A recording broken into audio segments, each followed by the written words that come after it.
Good morning, all of you. Students, we are doing the chapter Electric Current and Circuit, in which we discussed about the importance of electricity in our daily life, then structure and function of a torch and electric cells. Dry cells, we discussed about that. Now, today I am going to explain the electric bulb. A torch bulb has an outer covering of glass that is fixed on a metallic base. The outer covering of the bulb is of glass and it is fixed on a metallic base. There is a thin coiled metal wire inside the glass cover, and it is this wire that gets heated up and give us light. This is the coiled metallic wire, which when current is flowing in it becomes hot, very hot, and then gives us light. Then this thin metal wire is called the filament of the bulb. This filament is supported by two thick wires. One of these is connected to a metal tip at the base of the bulb, and the other thick wire is connected to a metal tip along the long side of the metal cover at the base of the bulb. The two terminals are connected in such a way that they do not touch each other. These are the two terminals of the torch bulb, and they never touch each other.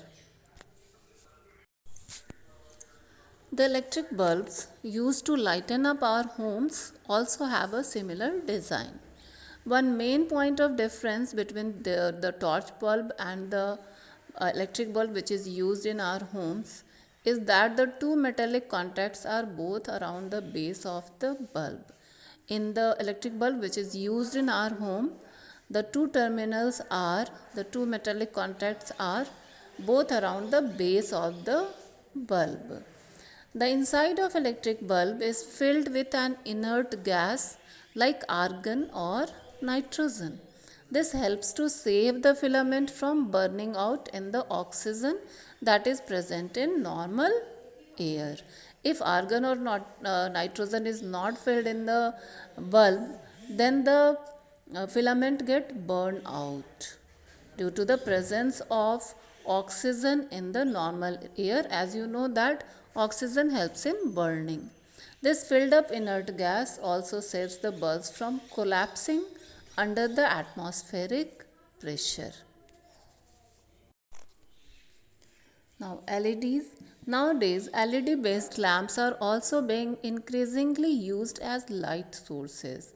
LED stands for light emitting diode. They are preferred over bulbs as LED lamps have a long life and consume very little power. The only problem is that their cost is somewhat high. However, their long life and low power consumption are a great advantages. They are also very eco-friendly. Environmentalists now want governments to take steps that would help people to switch over to the use of LED lamps. This is now being done on a large scale. This is now being done on a large scale for uh, the use of LED in the place of electric bulbs that is used in our homes. This will decrease the power consumption and it is very eco-friendly also.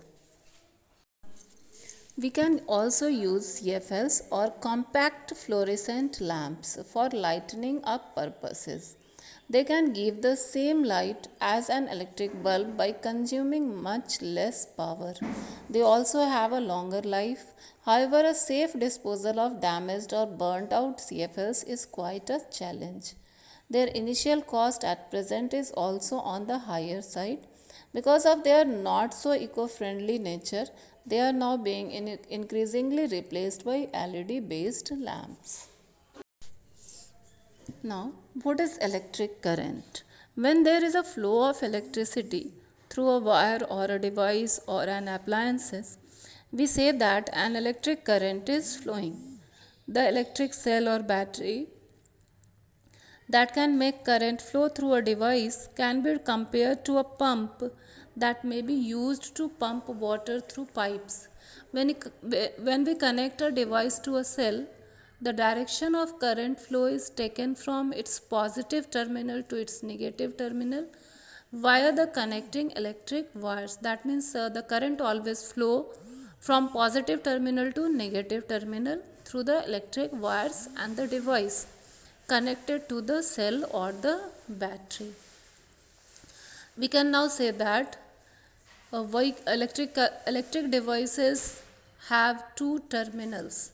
The current enters the device through one terminal and leaves it through its other terminal. Now, what is electric circuit?